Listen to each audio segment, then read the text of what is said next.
નમસ્કાર, જય દ્વારકાધીશ. પુરુષાર્થ એજ્યુકેશન પાણવલમાં હું આપનું સ્વાગત કરું છું. માયસેલ્ફ દિલીપ બથિયા. આજે આપણે ધોરણ 12 એકાઉન્ટનું ફર્સ્ટ ચેપ્ટર છે એ શરૂ કરશું. હવે પહેલાં તો આ ચેપ્ટર છે ભાગીદારી વિષય પ્રવેશ. આ ચેપ્ટર બોર્ડની પરીક્ષામાં એનું વેઇટેજ છે 5 માર્ક્સનું. Section A 1 mark, section B 1 mark, એક MCQ આવશે, એક વાક્યનો પ્રશ્ન આવશે. સેક્શન સીમાં 3 ગુણનો એક ટૂંકો દાખલો આવશે એનો. આ રીતે એનું વેઇટેજ છે એ 5 માર્ક્સનું છે, બરાબર. હવે આ ફર્સ્ટ ચેપ્ટરની અંદર એના લાંબા સમ આવશે, એ આપણે ગણવા પડશે પહેલાં તો. કારણ કે 11મા ધોરણની અંદર તમે વાર્ષિક હિસાબો શીખી ગયેલા હતા, તો એમાં તમે 3 વસ્તુ શીખ્યા હતા: વેપાર ખાતું, નફા નુકસાન ખાતું અને પાકું સરવૈયું. ઓકે. હવે 12મા ધોરણમાં જે વાર્ષિક હિસાબો આવશે એ ભાગીદારીના વાર્ષિક હિસાબો છે. તો ભાગીદારી પેઢીના વાર્ષિક હિસાબોમાં તમારે બીજા 3 ખાતા છે એ શીખવા પડશે નવા: નફા નુકસાન ફાળવણી ખાતું, ભાગીદારોના મૂડી ખાતા અને ભાગીદારોના ચાલુ ખાતા. તો આ 3 ખાતા છે એ શીખવા માટે થઈને આપણે આના ફર્સ્ટ ચેપ્ટરના જે લાંબા દાખલા આવે છે એ આપણે ગણવા પડશે, બરાબર. જેથી કરીને તમને આના પછી જે નેક્સ્ટ ચેપ્ટર છે વાર્ષિક હિસાબો ભાગીદારી પેઢીના, એમાં એ તમારે ખાતા દોરવા પડશે. ત્યારે તમને આઈડિયા આવી જશે કે એમાં એન્ટ્રી કઈ કઈ આવતી હોય. વેપાર ખાતું, નફા નુકસાન ખાતાની એન્ટ્રીઓ તમને ખ્યાલ છે કઈ કઈ એન્ટ્રી તેમાં આવે. ઓકે. પણ નફા નુકસાન ફાળવણી ખાતામાં શું લખવું, ભાગીદારોના મૂડી ખાતામાં શું લખવું, ચાલુ ખાતામાં શું લખવું, એનો તમને કોઈને કંઈ આઈડિયા નથી. તો એ ખાતા શીખવા માટે થઈને આપણે પહેલા ચેપ્ટરના લાંબા દાખલા છે એ આપણે ગણવા પડશે. ઓકે. બાકી બોર્ડની પરીક્ષામાંનો 3 ગુણનો એક ટૂંકો દાખલો આવશે, બરાબર. લાંબા દાખલા એના આવશે નહીં. તો લાંબા દાખલા આપણે શાના માટે ગણશું તમને આઈડિયા આવી ગયો. ઓકે. તો ચાલો પહેલાં આપણે શરૂ કરીએ ભાગીદારી. તો 11મા ધોરણના વાણિજ્ય વ્યવસ્થાની અંદર તમે ધંધાના વિવિધ સ્વરૂપો વિશે શીખી ગયા હતા, બરાબર. એકાકી વેપારી પેઢી, ભાગીદારી, સહકારી મંડળી, કંપની, આ બધા વિવિધ પ્રકારના સ્વરૂપો તમે શીખી ગયેલા છો. એના ફાયદા ગેરફાયદા બધું તમે જોયું. એકના ગેરફાયદામાંથી જ ધંધાનું નવું સ્વરૂપ અસ્તિત્વમાં આવ્યું. ઓકે. જેમ કે એકાકી વેપારી પેઢી. તો એકાકી વેપારી પેઢીનો ગેરફાયદો શું હતો કે વ્યવસાય કરનાર માલિક એકલો જ હોય છે. એટલે સમયનો પેલો પ્રશ્ન આવે, સમય કે પૂરતો સમય એ ફાળવી ન શકે. બધી જ કામગીરી એને કરવાની, બધું જ રોકાણ એને એકલાએ કરવાનું, બરાબર. નુકસાન જાય તો એને એકલાએ ભોગવવાનું. એટલે એકાકી વેપારી પેઢીમાં ધંધાનો માલિક વધારે રોકાણ કરતાં ડરશે, કારણ કે જો નુકસાન જશે તો. અને એકાકી વેપારી પેઢીમાં માલિકની જવાબદારી અમર્યાદ.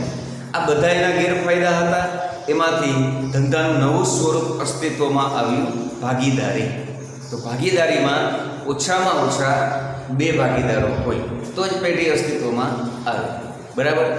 હવે કામ છે એ બધા વચ્ચે વેચાઈ જશે, બરાબર. એટલે કામનો કોઈ સમયનો કોઈ પ્રશ્ન નહીં રહે.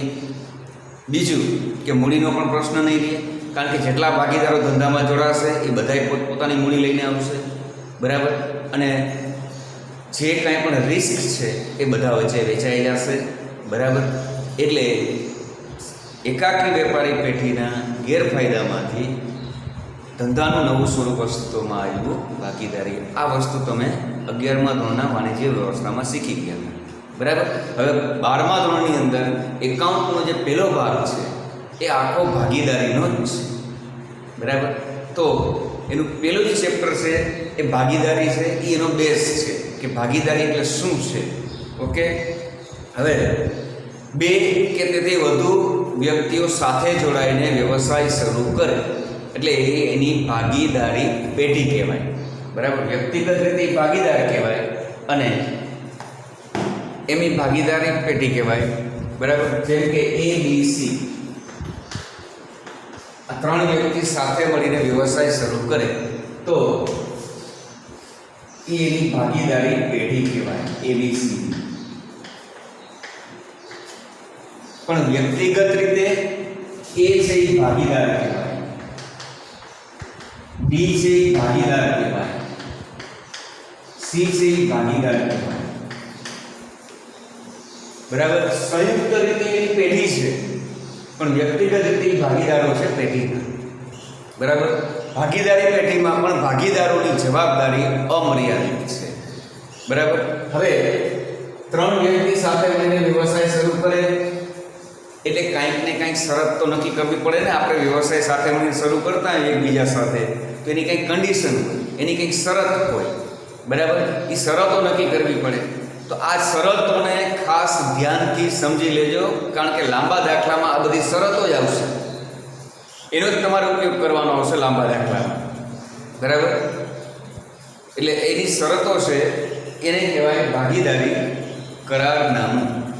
તો હવે હું તમને સમજાવું ભાગીદારી કરારનામું.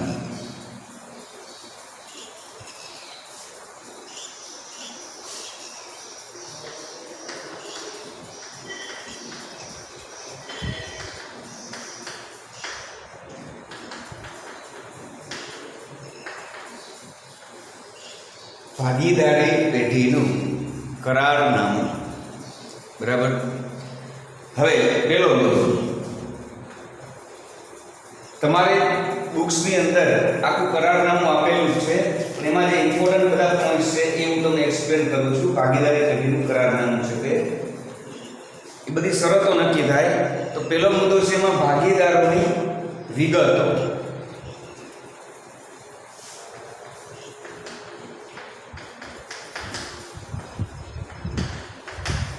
જે કોઈ પણ વ્યક્તિ પેઢી સાથે સંકળાયેલો છે, જોડાયેલો છે, બરાબર, એની ડિટેલ્સ, એના નામ, સરનામા, આ બધી એની વિગતો છે, એની માહિતી છે એને પ્રોવાઈડ કરવી પડશે. એટલે ભાગીદારોની વિગતો.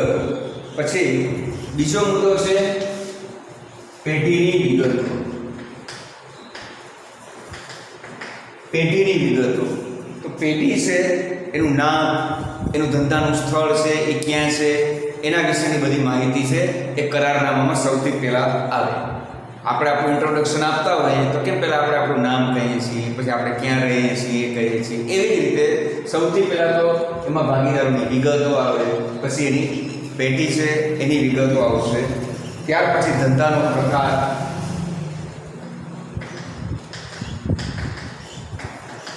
ધંધાનો પ્રકાર એટલે કે પેઢીનો ધંધો છે એના પ્રકાર અંગેની માહિતી આપવાની કે કયા પ્રકારનો વ્યવસાય કરશે પેઢી. બરાબર. ફાર્મસી છે કે અનાજ કરિયાણાની દુકાન સાથે મળીને શરૂ કરી છે કે નવું કોઈ એવું કન્સ્ટ્રક્શનનું કામ સાથે મળીને શરૂ કર્યું. ટૂંકમાં જે કાંઈ પણ બિઝનેસ એ લોકો સ્ટાર્ટ કરવા માગે છે એનો પ્રકાર. ત્યાર પછી છે ભાગીદારીનો આરંભ.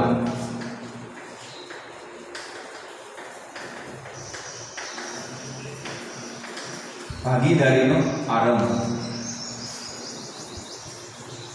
ભાગીદારી પેઢી કઈ તારીખથી અસ્તિત્વમાં આવશે એનો ઉલ્લેખ એમ કે ક્યારથી શરૂ થશે પેઢી. જેમ કે 1/4/2020થી ભાગીદારી પેઢી શરૂ થશે કે 1/4/2017થી ભાગીદારી પેઢી શરૂ કરશું. ટૂંકમાં 100 ગમે તે તારીખ. એવું નથી કે 1/4થી જ શરૂ થતું હોય, ગમે તે તારીખથી થતું હોય. આ તો જસ્ટ એક ઇલસ્ટ્રેશન તમને આપ્યું. બરાબર. એ કઈ તારીખથી પેઢીનો ધંધો શરૂ થશે, પેઢીનો આરંભ થશે તે. ત્યારબાદ હવેના બધા જે મુદ્દા આવશે એ તમારે દાખલા જે આપણે લાંબા ગણશું એના માટે ઉપયોગી છે. એટલે હવેના બધાય મુદ્દા ખાસ ધ્યાનથી સમજતા જાજો. ચોથો મુદ્દો, પાંચમો મુદ્દો આવે છે એનો મૂડી. મૂડી. તો આપણે ધારો કે અનુમાન કરીએ કે ભાઈ ત્રણ ભાગીદારો છે A, B, C. આ ત્રણ ભાગીદારો છે, સાથે મળીને વ્યવસાય શરૂ કરે છે. બરાબર. તો A કેટલી મૂડી લાવશે, B કેટલી મૂડી લાવશે, C કેટલી મૂડી લાવશે પેઢીની અંદર, એ સૌથી પહેલાં નક્કી કરવું પડે. ધારો કે A કહે કે ભાઈ હું 2 લાખની મૂડી લઈ આવીશ ધંધામાં, B કે હું 1,50,000ની મૂડી લાવીશ, C કે હું 75,000ની મૂડી લાવીશ. બરાબર. તો આ એક નક્કી થઈ ગયો મુદ્દો મૂડીનો કે કોણ કયો ભાગીદાર કેટલી મૂડી ધંધામાં લાવશે. જે ભાગીદાર જેટલી વધારે મૂડી લાવશે એ પ્રમાણે એને પેઢીના નફામાંથી ભાગ મળશે. એવું નથી કે બધા સરખો જ ભાગ મળે. અને એ વધારે મૂડી રોકી તો એને નફામાંથી વધારે ભાગ મળશે. એનાથી ઓછી બીએ મૂડી રોકી તો એના કરતાં ઓછો નફો એને મળશે. અને સીએ સૌથી ઓછી મૂડી રોકી તો એને સૌથી ઓછો નફો મળશે ભાગનો. બરાબર. એટલે જે લોકો જે રીતે મૂડી પોતાની રોકશે એ પ્રમાણે એને નફામાં ભાગ મળે. એટલે પહેલો પ્રશ્ન મુદ્દો થયો મૂડી. બરાબર, કે દરેક ભાગીદારે ધંધાની અંદર કેટલી મૂડી લાવવાની રહેશે. ત્યાર પછી જેમ આપણે અહીંયા એક પ્રકારનું ભાગીદારોનું રોકાણ જ છે ધંધાની અંદર. જે મૂડી લાવે છે એ એનું રોકાણ જ છે. આપણે બેંકની અંદર 1 લાખની એફડી કઢાવીએ, શું કામ? એ આપણું એક પ્રકારનું રોકાણ છે, એનું આપણને વ્યાજ મળશે. એટલે પોસ્ટ ઓફિસમાં આપણે ડિપોઝિટ કઢાવીએ રિકરિંગ, શું કામ? તો કે એનું આપણને વ્યાજ મળશે ફ્યુચરમાં. એટલે તો આપણે ક્યાંક ને ક્યાંક એવું રોકાણ કરતા હોઈએ છીએ, ઇન્વેસ્ટમેન્ટ કરતા હોઈએ છીએ. શું કામ? કે આપણને એ મૂડીનું, આપણા રોકાણનું આપણને એનું વળતર મળે. એ વળતર સ્વરૂપે આપણને એનું વ્યાજ મળે. એવી જ રીતે અહીંયા ભાગીદારોએ પોતાની મૂડી ધંધામાં રોકી, એટલે એક પ્રકારનું ભાગીદારોનું રોકાણ જ છે. તો આ રોકાણ ઉપર એ લોકો એટલી તો આશા રાખે કે એને ધંધામાંથી એનું વ્યાજ, એનું વળતર મળે. તો એ જે એને વળતર મળે છે એ વળતર સ્વરૂપે મળતી રકમ એ છે વ્યાજ, એટલે કે મૂડી પર વ્યાજ.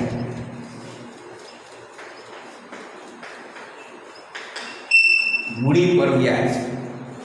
તો એ કરારનામામાં પહેલાથી જ નક્કી કરવું પડશે કે ભાગીદારોએ જે પોતાની મૂડી ધંધામાં રોકી પેઢીમાં એનું એને વળતર કેટલું મળશે, કેટલા ટકા લેખેને વ્યાજ મળશે. જે 5%, 10%, 15%, 100%. બરાબર. એટલે આ એક દર વ્યાજનો પહેલાથી જ નક્કી કરવો પડશે કે મૂડી પર કેટલું વ્યાજ પેઢી આપશે. ઓકે, તો આ મુદ્દો ક્લિયર થઈ ગયો, મૂડી પર વ્યાજ. ત્યારબાદ ઉપાડ.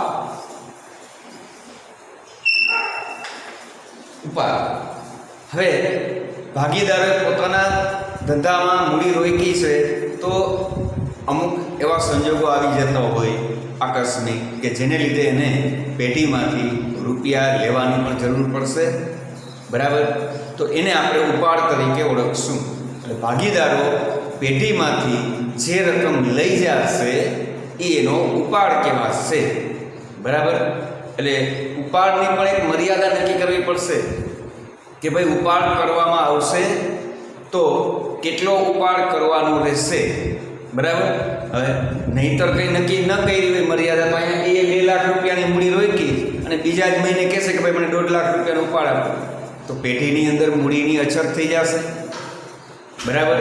એટલે એક રકમ છે એ નક્કી કરી રાખવી પડશે કે ભાગીદારો કેટલા રૂપિયા સુધીનો ઉપાડ છે એ કરી શકશે.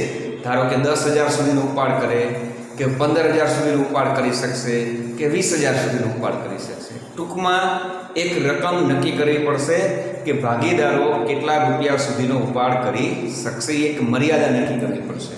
ઓકે, જેથી કરીને પેઢીની અંદર મૂડીની અછત ન રહે એટલા માટે. હવે ત્યાર પછીનો મુદ્દો આવશે, જેમ ભાગીદારો પોતાની મૂડી ધંધામાં રોકે તો એનું વળતર માગે પેઢી પાસે, તો એવી જ રીતે ભાગીદારો પેઢીમાંથી ઉપાડ કરે છે તો પેઢી પણ એની પાસેથી વળતર માગશે. તો એને કહેશું આપણે ઉપાડ પર વ્યાજ. જેમ મૂડીનું વ્યાજનો દર નક્કી કરવો પડે છે 5%, 10%, 15%, એવી જ રીતે ભાગીદારોએ જે ઉપાડ કર્યો એના પર એને જે વ્યાજ પેઢીને આપવું પડશે એનો પણ એક દર ડિસાઈડ કરવામાં આવશે કે 5% લેખે ઉપાડ પર વ્યાજ ગણશું, કે 10% લેખે, કે 15% લેખે, કે ગમે. ટૂંકમાં એક દર નક્કી કરવો પડશે કરારનામામાં. કરારનામું એટલે શરત છે, ધ્યાન રાખજો. એક પ્રકારની શરતો છે. ધંધો શરૂ કરતા પહેલાં ભાગીદારો સાથે મળીને કન્ડિશન નક્કી કરે છે, એને કહેશું આપણે ભાગીદારી પેઢીનું કરારનામું. બરાબર. તો આ ઉપાડ પર વ્યાજ. ઓકે. ત્યાર પછી નફા નુકસાનની વહેંચણી.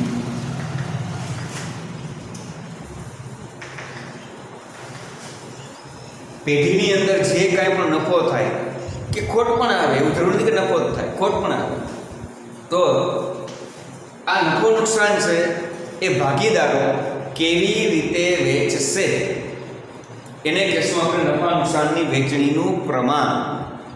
નફા નુકસાનનું પ્રમાણ કહેશું આપણે કે ભાગીદારો જે કાંઈ પણ નફો નુકસાન થશે એ કેવી રીતે વેચશે. ધારો કે આપણે એક પ્રમાણ નક્કી કરીએ, કાંઈ ABC 3 ભાગીદારો છે તો એને પ્રમાણ નક્કી કરીએ 3:2:1.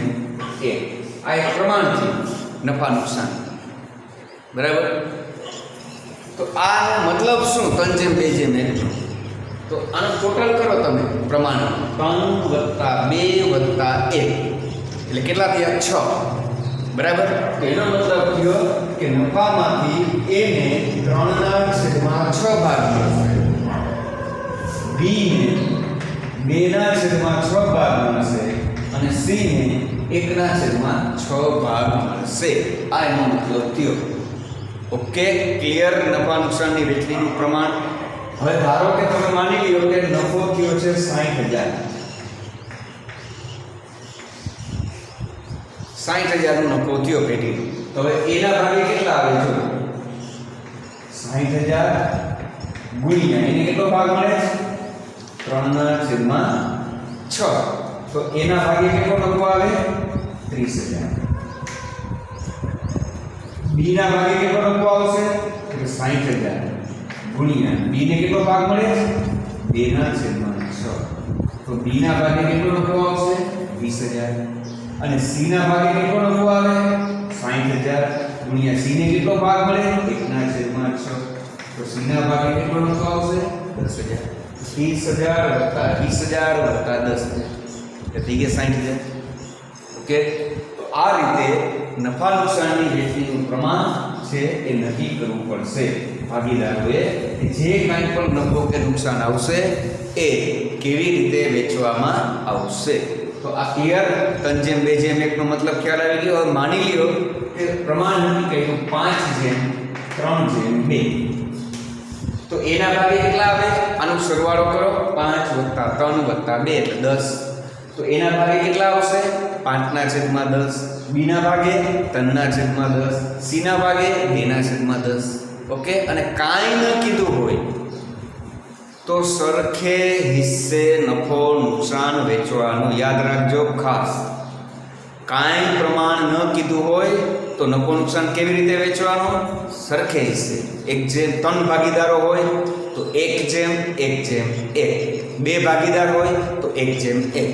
4 ભાગીદાર હોય તો 1:1:1:1. Okay, clear?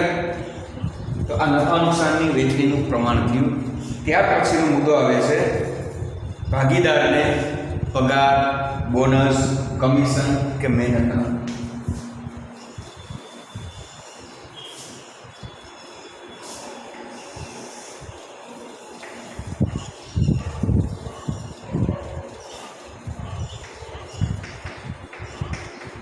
ભાગીદારને પગાર, બોનસ કે મહેનત. તો કોઈ ભાગીદાર છે એ પેઢીમાં સક્રિય હોય, એટલે કે એ વધારે કામ કરતો હોય, એનામાં નોલેજ વધારે હશે એટલે એ વધારે બધું કામ સંભાળતો હશે, એનાથી પેઢીનો નફો વધતો હશે, બરાબર. તો આવા ભાગીદારને નફા ઉપરાંત કંઈક વધારાનું એને મળવું જોઈએ, જેથી કરીને એ એની કામગીરીમાં એની કામગીરી ચાલુ રાખે, બરાબર. તો એને એવું ન થવું જોઈએ કે હું વધારે વર્ક કરું છું, મારા લીધે જ પેઢીને નફો થાય છે, તો બાકીના 2 ભાગીદારો કંઈ નથી કરતા તો એને એમને નફો મળે છે.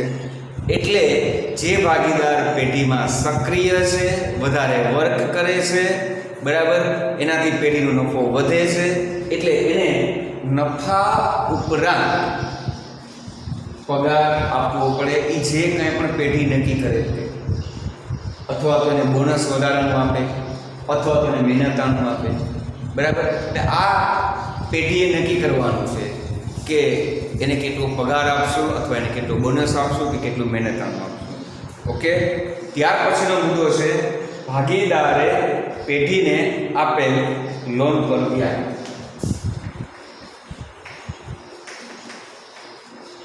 ભાગીદારે પેઢીને આપેલ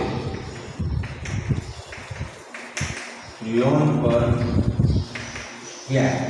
હવે પેઢીને માની લો કે નાણાંની જરૂરિયાત પડી, રૂપિયાની જરૂરિયાત પડી, તો એ ગમે તે જગ્યાએથી રૂપિયા લેવા જશે તો એને એનું વ્યાજ તો આપવું જ પડશે. એની બદલે માની લે કે કોઈ ભાગીદાર પાસે ફાજલના નાણાં પડ્યા છે, તો પેઢી ક્યાંય બહારથી રૂપિયા ગોતવા જાય એની બદલે જો એને અંદરથી જ રૂપિયા મળી જતા હોય તો બધું સચવાઈ જાય. ધારો કે એ પાસે વધારાના ફાજલ રૂપિયા પડ્યા તો એ છે એ જ પેઢીને લોન આપી દેશે. તો અહીંયા ભાગીદારે પેઢીને લોન આપી છે, બરાબર. તો આપણે ક્યાંકથી ઉછીના રૂપિયા લઈએ ને તો આપણે એનું વ્યાજ આપવું પડે કે નહીં? એવી જ રીતે અહીંયા પેઢીએ ભાગીદાર પાસેથી ઉછીના નાણાં લીધા એટલે એને એની લોન પર એને વ્યાજ આપવું પડશે. હવે ધ્યાન રાખજો કે કાંઈ પણ પ્રકારની સૂચના ન હોય, કરારનામામાં કાંઈ ઉલ્લેખ ન હોય લોનના વ્યાજનો, તો 6% લેખે લોન પર વ્યાજ આપવાનું. કેટલા ટકા લેખે? 6% લેખે. કાંઈ ઉલ્લેખ ન હોય તો કરારનામામાં. પણ જો દાખલામાં કે કરારનામામાં કીધું કે લોન પર 10% વ્યાજ આપવાનું છે તો 10% ગણવાનું, 15% વ્યાજ આપવાનું છે તો 15%. પણ કાંઈ ન કીધું હોય તો કેટલા ટકા વ્યાજ આપવાનું? 6%. ઓકે. ત્યાર પછીના 3 મુદ્દા છે એ 3 મુદ્દાના અલગ અલગ ચેપ્ટર આવશે. પાઘડી, નવા ભાગીદારનો પ્રવેશ અને કોઈ ભાગીદાર છે એની નિવૃત્તિ અથવા મૃત્યુ. તો આ 3 અલગ ચેપ્ટર આવશે. પાઘડી તો આખું ચેપ્ટર આવશે, 3જું ચેપ્ટર આખું પાઘડી. પ્રવેશ તો 5મું ચેપ્ટર આખું આવશે પ્રવેશનું. નિવૃત્તિ 6ઠું ચેપ્ટર આખું આવશે નિવૃત્તિ, બરાબર. તો પાઘડી એ ડિટેલમાં એ લેસનમાં આપણે સમજશું કે પાઘડી શું કહેવાય. પાઘડી એટલે ધંધાની પ્રતિષ્ઠાનું મૂલ્ય. જે ધંધાની, જેમ કે અત્યારે આપણે કોઈ પણ એક કંપનીનું નામ બોલી જેના વિશે આપણે સાંભળ્યું પણ ન હોય તો એની પ્રોડક્ટ લેવી આપણે ગમશે નહીં, કારણ કે એ કંપની વિશે આપણે કંઈ સાંભળ્યું જ નથી. એની બદલે આપણે એમ કહીએ કે આ રિલાયન્સ કંપનીનું છે, આ પ્રોડક્ટ રિલાયન્સ કંપની છે, તો આપણે રિલાયન્સ કંપનીનું નામ સાંભળ્યું એટલે આપણી પ્રોડક્ટ તરત લઈ લેશું. શું કામ? તો કે રિલાયન્સ કંપની વિશે આપણે જાણીએ છીએ કે ભાઈ એક કંપની ટોપ ઉપર છે, વધારે નફો કરે છે, બરાબર, એની ક્રેડિટ સારી છે માર્કેટમાં, તો એ એની પ્રતિષ્ઠા છે. તો આ જે ધંધો વધારે નફો કરતો હોય, પ્રતિષ્ઠા ધરાવતો હોય, એ ધંધાને પાઘડીનું મૂલ્ય હોય.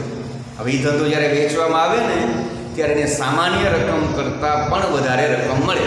તો જે વધારાની રકમ મળે છે સામાન્ય રકમ કરતાં, એ છે પાઘડી. અદ્રશ્ય મિલકત છે. 11મા ધોરણમાં તમે ફર્સ્ટ લેસનમાં જ શીખી ગયા છો અદ્રશ્ય મિલકતો વિશેમાં. પાઘડી, પેટર્ન, ટ્રેડમાર્ક, કોપીરાઇટ વગેરે. તો પાઘડી એક પ્રકારની અદ્રશ્ય મિલકત છે, ધંધાની પ્રતિષ્ઠાનું મૂલ્ય છે. ઓકે. પછી પ્રવેશ. તો માની લો કે ધંધાની અંદર જરૂરિયાત પડશે, વધારે કાર્યની જરૂરિયાત પડી કે વધારે મૂડીની જરૂરિયાત પડી, તો એવા સમયે કોઈ નવા વ્યક્તિને પેઢીમાં દાખલ કરી શકાશે કે નહીં? તો એના માટે એને શરૂઆતથી ડિસાઇડ કરવું પડશે કે જ્યારે પણ જરૂરિયાત પડશે ત્યારે આપણે કોઈ પણ વ્યક્તિને પ્રવેશ આપી શકશું. તો એને કહેવાય નવા ભાગીદારનો પ્રવેશ. ત્યાર પછી નિવૃત્તિ અથવા તો મૃત્યુ. હવે કોઈ ભાગીદાર છે એને નક્કી કર્યું કે ભાઈ હું 5 વર્ષ સુધી પેઢીમાં રહીશ, પછી હું નીકળી જઈશ, બરાબર. તો એના 5 વર્ષ પૂરા થાય ઓટોમેટિકલી પેઢીમાંથી નીકળી જશે, એટલે એની નિવૃત્તિ કહેવાય, બરાબર. કેમ આપણે સરકારી કર્મચારી 60 વર્ષ પછી નિવૃત્ત થતા હોય ઓટોમેટિક, એની પહેલાં એને નિવૃત્ત થવું હોય તો એ સ્વૈચ્છિક નિવૃત્તિ, પણ 60 વર્ષ થઈ જાય એટલે ઓટોમેટિક નિવૃત્ત જ થઈ જવાના ને.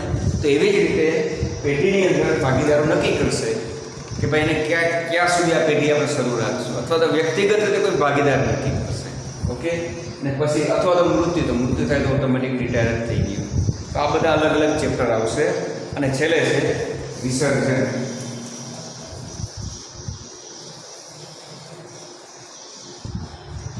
12મો મુદ્દો તો પાઘડી, 13મો મુદ્દો પ્રવેશ અને 14મો મુદ્દો છે પ્રવેશ અને નિવૃત્તિ બે ભેગા જતા અને છેલ્લે છે વિસર્જન. ભાગીદારીનો આરંભ અને છેલ્લે આવે વિસર્જન. ઓકે, તો પેઢીનું વિસર્જન કરવામાં આવે એનું પણ આખું 7મું ચેપ્ટર આવશે. ભાગીદારી પેઢીનું વિસર્જન એટલે કે ભાગીદારો પોતાનો વ્યવસાય વાઇન્ડ અપ કરશે, બંધ કરશે, ક્લોઝ કરશે. બરાબર. તો જ્યારે ધંધો બંધ કરવામાં આવે તો ધંધાની અંદર મિલકતો એ હોય, જવાબદારીઓ એ હોય. બરાબર. તો મિલકતો વેચવી પડે, એમાંથી જે રકમ આવશે એમાંથી જવાબદારીઓ ભરવી પડશે. તો એને કહેવાય વિસર્જન. તો એની આખી એક પ્રક્રિયા, એનું આખું એક ચેપ્ટર આવશે, આપણે સૌથી છેલ્લું ચેપ્ટર. ઓકે, તો આ જે આખું હતું એને કહેવાય ભાગીદારી પેઢીનું કરારનામું. ક્લિયર? કરારનામું એટલે એક પ્રકારની શરતો. આ કરારનામું ખાસ ધ્યાનમાં રાખજો. લાંબા દાખલામાં આ જ બધી વિગતો આવશે. ઓકે, તો મિત્રો તમને આ વિડીયો ગમ્યો હોય તો એને લાઈક કરજો, શેર કરજો અને નેક્સ્ટ વિડીયોમાં આપણે હવે જોશું કે એના લાંબા દાખલા ગણવા માટે નફા નુકસાન ફાળવણી ખાતું કઈ રીતે બનાવાય, મૂડી ખાતા કઈ રીતે બનાવાય અને ચાલુ ખાતા કઈ રીતે બનાવાય. Okay, thank you.